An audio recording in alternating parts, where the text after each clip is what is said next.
بسم اللہ الرحمن الرحیم۔ السلام علیکم۔ سب سے پہلے درود پاک، اللہم صلی علی محمد وعلی آل محمد وبارک وسلم۔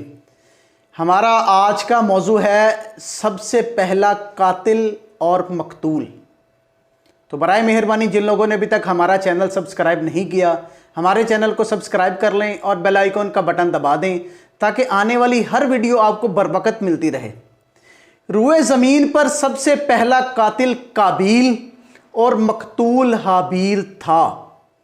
حابیل اور قابیل یہ دونوں حضرت آدم علیہ السلام کے بیٹے ہیں۔ ان دونوں کا واقعہ یہ ہے کہ حضرت حوا کے ہر حمل میں ایک لڑکا اور لڑکی پیدا ہوتے۔ ایک حمل کے لڑکے کا دوسرے حمل کی لڑکی سے نکاح کر دیا جاتا تھا۔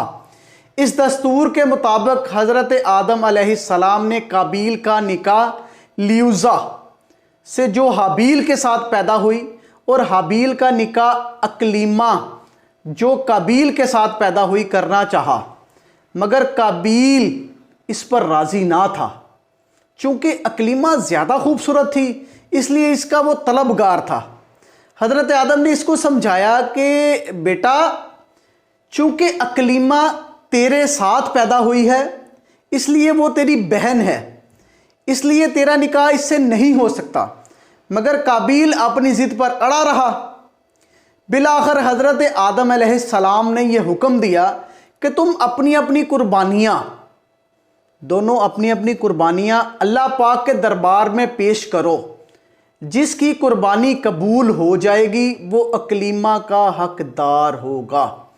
اس زمانے میں قربانی کی مقبولیت کی نشانی یہ تھی کہ آسمان سے ایک آگ اتر کر اس کو کھا لیا کرتی تھی۔ چنانچہ قابیل نے گیہوں کے کچھ بال اور حابیل نے ایک بکرے کی قربانی پیش کی۔ آسمانی آگ نے حابیل کی قربانی جو بکرا تھا اس کو کھا لیا اور قابیل کے گیہوں کو چھوڑ دیا۔ اس قابیل کے دل میں بغض اور حسد پیدا ہو گیا اور اس نے حابیل کو قتل کرنے کی ٹھان لی اور حابیل سے کہہ دیا میں تجھ کو ضرور قتل کروں گا۔ حابیل نے کہا یہ قربانی قبول کرنا اللہ تعالیٰ کا کام ہے اور وہ متقی بندوں کی قربانی ہی قبول کرتا ہے۔ اگر تو متقی ہوتا تو ضرور تیری قربانی قبول ہوتی۔ اور ساتھ حابیل نے یہ بھی کہہ دیا کہ اگر تو نے میرے قتل کے لیے ہاتھ بڑھایا تو میں تیرا ہاتھ نہیں روکوں گا اور میں تجھ پر اپنا ہاتھ نہیں اٹھاؤں گا، کیونکہ میں اللہ سے ڈرتا ہوں اور یہ چاہتا ہوں کہ میرا اور تیرا گناہ تیرے ہی پلے پڑے اور تو دوزخی ہو جائے، کیونکہ بے انصافوں کی یہی سزا ہے۔ پھر بالآخر قابیل نے اپنے بھائی حابیل کو قتل کر دیا۔ بوقت قتل حابیل کی عمر 20 برس تھی اور قتل کا یہ حادثہ مکہ مکرمہ میں جبل نور یا جبل ہرا کی گھاٹی کے پاس پیش آیا۔ واللہ اعلم والرسول، یعنی کہ اللہ اور اس کا رسول بہتر جانتا ہے۔ ان میں روایات مختلف بھی ہیں۔ روایت ہے کہ جب حابیل قتل ہوا تو 7 دنوں تک زمین میں زلزلہ آتا رہا۔ قابیل چونکہ بہت ہی خوبصورت اور گورا چٹا تھا قابیل، مگر جو ہی اس نے اپنے بھائی کا خون بہایا تو اس کا چہرہ نہایت ہی کالا اور بدصورت ہو گیا۔ حضرت آدم علیہ السلام کو بہت دکھ ہوا اور تکلیف پہنچی، یہاں تک کہ حابیل کے رنج و غم میں آپ تقریباً 100 برس تک مسکرائے ہی نہیں۔ حضرت آدم علیہ السلام نے شدید غضبناک ہو کر قابیل کو پھٹکار کر اپنے دربار سے نکال دیا اور کہنے لگے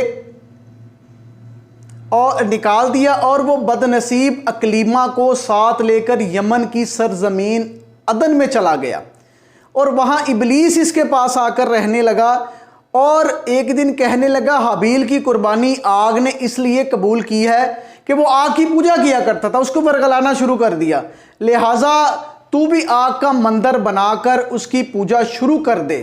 چنانچہ قابیل وہ پہلا شخص تھا جس نے آگ کی عبادت کی اور یہ روئے زمین پر پہلا شخص ہے جس نے اللہ تعالیٰ کی نافرمانی کی اور سب سے پہلے زمین پر ناحق خون بہایا اور یہ پہلا مجرم ہے جو جہنم میں سب سے پہلے ڈالا جائے گا۔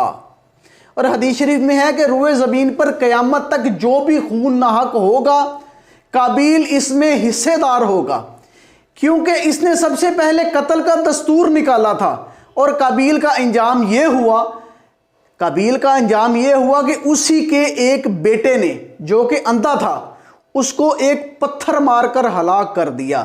اور یہ قابیل بدبخت نبی زادہ ہونے کے باوجود آگ کی پوجا کرتے ہوئے کفر و شرک کی حالت میں اپنے ہی بیٹے کے ہاتھوں قتل ہو گیا۔